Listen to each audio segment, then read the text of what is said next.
প্রথমেই আমন্ত্রণ জানাচ্ছি ডাক্তার মোসলেউদ্দিন ফরিদ। আমি তো ভাবলাম আজকে আপনারা বলবেন কিভাবে আপনারা সরকারকে এবং দেশকে সহায়তা করবেন, উল্টা আপনারা চাইছেন তো। স্যার দুইটাই স্যার, জনপ্রতিনিধি এবং আচ্ছা ঠিক আছে, তাহলে শোনা যেতে পারে। মাননীয় প্রধানমন্ত্রী, সম্মানিত উপস্থিতি, আমার মনে হয় আমি এদিক ফেস করব। আমি 1989 সালে আমি K-37 ইংল্যান্ড চলে যাই, আর 89 সাল থেকে কাজ আমি রিলিজ পেয়েছি এই বছর 31শে মার্চ।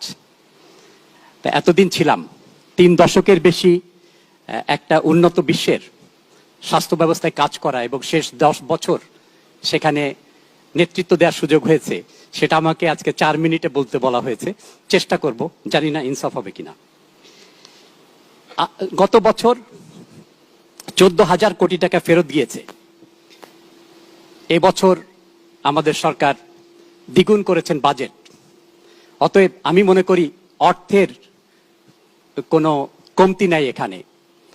সমস্যা হচ্ছে যেটা এসে গিয়েছে পরিকল্পনা, বাস্তবায়ন এবং কোঅর্ডিনেশনের। 80,000 পদ খালি আছে। গত বছর বেতন থেকে 2,000 কোটি টাকা ফেরত গিয়েছে জনবল তৈরি করতে, কিন্তু লক্ষ লক্ষ যুবক এখানে বেকার আছেন, শিক্ষিত যুবক।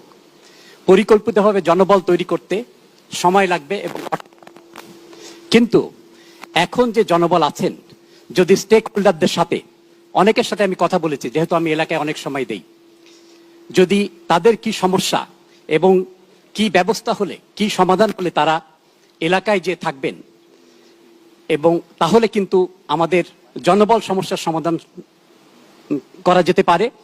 এবং আমরা যদি উপজেলাতে যদি ভালো স্বাস্থ্য দিতে পারি, সবার জন্য স্বাস্থ্য, যেটা আমাদের SDG 3 গোল আছে 2030, তাহলে কিন্তু আমাদের যে টারশিয়ারি সেন্টারে প্রেশার আসবে না, সেখানে যারা আছেন তারা ভালো সেবা দিতে পারবেন।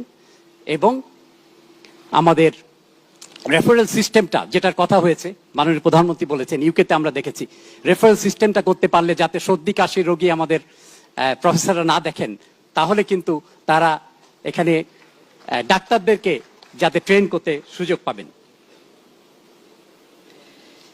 গবেষণার কথা বলা হয়েছে, অবশ্যই গবেষণার প্রয়োজন আছে। 22-23 সালে 100 কোটি টাকা বাজেট ছিল, যেটা বলেছেন, সেটাও কিন্তু ব্যবহৃত হয়নি। গত বছর NHS বাজেট থেকে 30,000 কোটি টাকা গবেষণায় খরচ করা হয়েছে, আর শিক্ষা এবং অন্যান্য খাত থেকে 3 লক্ষ কোটি টাকা। আমাদের সাথে কিন্তু ইউকের হেলথ সিস্টেমের অনেক সমন্বয় আছে, সিমিলারিটি আছে। আমরা যদি একটা এই যে বাজেটের পার্ট হয়ে যেতে পারি, এবং এই গবেষণার পার্ট হয়ে যেতে পারি, এবং সেই গবেষণা থেকে যে শিক্ষা, সেটাকে যদি আমরা আমাদের দেশে বাস্তবায়িত করতে পারি, তাহলে কিন্তু অনেক সমস্যার সমাধান করা যেতে পারে। 5টা, আমি আমার সময় কম, 5টা আমি শুধু বুলেট পয়েন্ট বলবো। একটা হলো যে বিকেন্দ্রীকরণ, ফাউন্ডেশন ট্রাস্ট করা হয়েছে, অনেকেই হয়তো ইংল্যান্ডের সিস্টেমের সাথে জানেন। এটা স্ট্রিক্ট গভর্নেন্স এবং রেগুলেশন এবং ট্রান্সপারেন্সি এনশিওর করে এবং মনিটরিং এর মধ্যে দিয়ে করা হয়েছে। অনেককে ফাউন্ডেশন ট্রাস্ট হতে 2-3 বছর লেগেছে, আবার তারা যদি মান রাখতে না পারেন, তাদেরকে কিন্তু ফাউন্ডেশন ট্রাস্ট থেকে সরিয়ে দেওয়া হয়েছে। দ্বিতীয় হলো যে আমাদের ডাক্তার নাই, কিন্তু আমাদের ডাক্তারদেরকে দিয়ে ম্যানেজমেন্ট করা হচ্ছে। NHS বা বিশ্বের অনেক বড় বড় দেশের যেখানে উন্নত স্বাস্থ্য ব্যবস্থা আছে, সেখানে কিন্তু নন মেডিকেল লোকদেরকে ট্রেন করে তাদেরকে দিয়ে ম্যানেজমেন্ট করানো হয়। তৃতীয় হলো পেমেন্ট ফর সার্ভিস, এবং চতুর্থ, যেটা মাননীয় প্রধানমন্ত্রী প্রায় বলেন, PPP, প্রাইভেট পাবলিক পার্টনারশিপ। আর সবচেয়ে আরেকটা পঞ্চম যেটা আমি বলি, যে স্বাস্থ্য মন্ত্রণালয় এবং সমাজসেবা মন্ত্রণালয় কিন্তু আমার মনে আছে 7 বছর আগে একসাথে করে দেওয়া হয়েছে।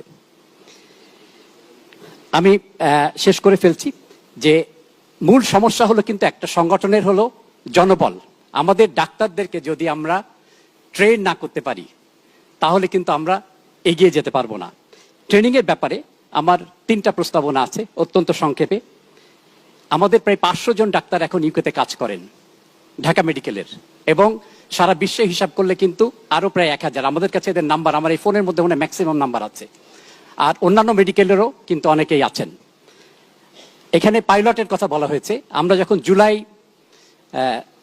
যে 24-এর পরে যখন তৎকালীন সরকার বললেন যে 5,000 রোগীকে বিদেশে নিয়ে যাওয়া হবে। তখন কিন্তু আমরা যোগাযোগ করলাম, বললাম যে আপনারা বিদেশে পাঠালে তো শুধু যে অর্থের প্রয়োজন তা তো নয়, তখন অর্থ দিতে চেয়েছেন, কিন্তু আমরা বলেছিলাম যে মডার্ন যে মেডিকেল ম্যানেজমেন্ট তার একটা পার্ট হলো কেয়ার ক্লোজার টু হোম। মানুষ যদি আত্মীয় স্বজনের কাছে থেকে চিকিৎসা পায় তাহলে কিন্তু তাদের সুস্থতা তাড়াতাড়ি হয়। এবং সবশেষে হলো যে আমরা যদি ওখান থেকে ডাক্তার নিয়ে আসতে পারি তাহলে কিন্তু এখানে কমপ্লেক্স অপারেশন, তাহলে কিন্তু সেটা তারা ফার্স্ট হ্যান্ড দেখতে পারবেন। আমরা 25 জন ডাক্তার এখানে এসেছিলেন, ডক্টর মুস্তাফিজ অনেক হেল্প করছেন এবং 2 ডিজি আছেন, অনেক সমস্যা ছিল তারা কিন্তু অনেক হেল্প করেছেন। এবং এই 25 জন কিন্তু সাকসেসফুলি এখানে উই হ্যাড সাম হার্ডলস, যেমন একবার নিউরোসার্জন একজন এসে 1 সপ্তাহ বসেছিল, হাসপাতালে অ্যাক্সেস পায় নাই, চলে গেল। আরেকবার একজন অর্থোপেডিক সার্জন, সেও কিন্তু এখানে অ্যাক্সেস পায় নাই, বাট ইভেনচুয়ালি আমরা সেখানে পৌঁছতে পেরেছিলাম। দ্বিতীয় যেটা আছে যে আমাদের ভিএসও সিস্টেম যেটা আছে বা থ্রেড সিস্টেম, যেটাতে আমাদের ওখানে কনসালটেন্ট হওয়ার আগে এনকারেজ করা হয় যে ডেভেলপিং কান্ট্রিতে যে কিছুদিন কাজ করে আসার, এবং এই সিস্টেমের মাধ্যমে কিন্তু কোনো অর্থ খরচ না করে আফ্রিকার অনেক দেশ সেখানে তাদের লোকাল জনবলকে ট্রেনিং করছে। আরেকটা সিস্টেম যেখানে আছে মালয়েশিয়া, যেটা করে যে 5th ইয়ারে তারা ওখানে চলে যায়, 4 বছর মালয়েশিয়ায় পড়ে 5ম বছরে ওখানে চলে যায়, তাহলে সরাসরি তারা সিস্টেমে চলে যায়। ফ্ল্যাপ করা অনেক কষ্ট, এখন যারা যাচ্ছে আমি জানি, এমটিআই বন্ধ হয়ে গেছে এই বছর। আবার তাতে করে যদি তারা দেশে ফিরে না আসে তখন তাদেরকে ওই টাকাটা দিয়ে দিতে হয় সরকার, যেটা তাদেরকে চিকিৎসার জন্য পড়ানোর জন্য খরচ করেছে। শ্রীলঙ্কা, পাকিস্তান এবং সৌদি আরব তারা কিন্তু শেয়ার্ড স্যালারি সিস্টেমে কাজ করে, সেখানে তারা ট্রেনিং করে আসে এবং তারা ফিরে আসে। তা আমি মনে করি এই 5টা যদি আমরা করতে পারি, এই 3টা যদি করতে পারি, তাহলে কিন্তু আমাদের মূল একটা সংগঠনের প্রাণ হলেন জনবল, আমাদের ডাক্তাররা। তাদেরকে যদি আমরা ট্রেন করতে পারি এই 3টার একটাতেই, এবং এখানে কিন্তু আমাদের সরকারের অর্থ খরচ হবে না। মাননীয় সংসদ সদস্য, জি আমি শেষ করে ফেলছি 1 মিনিটে। এখানে আমি বিরোধী দলের, কিন্তু মাননীয় প্রধানমন্ত্রীকে আমি 3টা কারণে পছন্দ করি। একটা আজকে বলবো, সেটা হলো যে উনি খুব অল্প সময়ে he has made some differences. লন্ডনে থাকার কারণে আমার মনে আছে সকল সরকারকে আমরা কিছু পরামর্শ দিয়েছি, কিন্তু দেশে আসার পরে ওনারা এত ব্যস্ত হয়ে যান যে সেটা ইমপ্লিমেন্ট হয় না। কিন্তু উনি 4 মাসেই এমন কিছু করেছেন, আমার বিশ্বাস উনি যদি একটু নজর দেন স্বাস্থ্য ব্যবস্থার কিছু বিষয়ে, তাহলে এখানে ব্রেক থ্রু হওয়া সম্ভব। সবশেষে আমি একটা কঠিন কথা বলে শেষ করব। আমি যখন এমআরসিপি সিএইচ এর কনভোকেশনে যাই, আপনার পছন্দ থেকে ভোটটা পেলেও সুবিধা হয়। তা যখন কনভোকেশনে যাই, কঠিন কথাটা এবার বলি,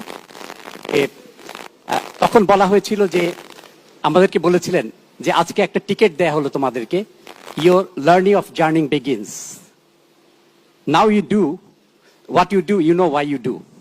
আর আমাদের দেশের পোস্ট গ্রাজুয়েশন হলো এক্সিট এক্সাম, আর ইংল্যান্ডে হলো entrance exam to post graduate training.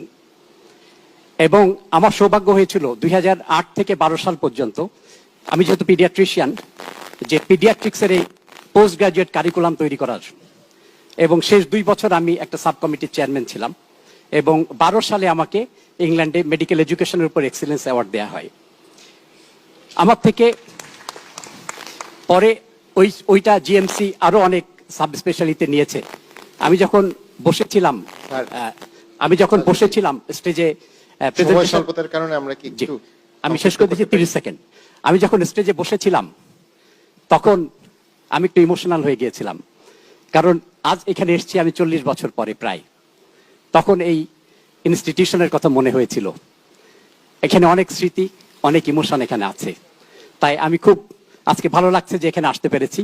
আর সবশেষে আমরা ডক্টর জুবাইদা যে আলিম, ডক্টর আলিম চৌধুরী হলের সামনে যে বলেছিলেন, আমরা যদি সমস্ত ভেদাভেদ ভুলে যাই, আমরা যদি একসাথে হয়ে, অনেকে আসতে চান আমার মতো বিদেশ থেকে, তারা আজকে রিটায়ারমেন্টের কাছাকাছি যাচ্ছেন, যদিও ইংল্যান্ডে 67 বছরের রিটায়ারমেন্ট হয় ডাক্তারদের। অনেকেই কিন্তু এসে এদেশের স্বাস্থ্য ব্যবস্থা তৈরি করতে, এদেশে অনেক ভালো ডাক্তার আছেন। আমরা যদি সব ভেদাভেদ ভুলে যাই, আমরা যদি এদেশের স্বাস্থ্যকে সবার জন্য স্বাস্থ্য 2030 করতে চাই, তাহলে মাননীয় প্রধানমন্ত্রীর নেতৃত্বে, স্বাস্থ্যমন্ত্রীর নেতৃত্বে এটা সম্ভব। এবং এখানে শুধু আমরা একা না, অনেকে হাজার হাজার ডাক্তার এখানে বিদেশ থেকে এসে, কনসালটেন্ট ভাড়া করা লাগবে না, এখানে ইনশাল্লাহ এটা করতে পারবো। সবাইকে ধন্যবাদ। ধন্যবাদ মাননীয় সংসদ সদস্যকে। সুস্বাস্থ্যের বাংলাদেশ গঠনে আমরা সবাই এগিয়ে আসব।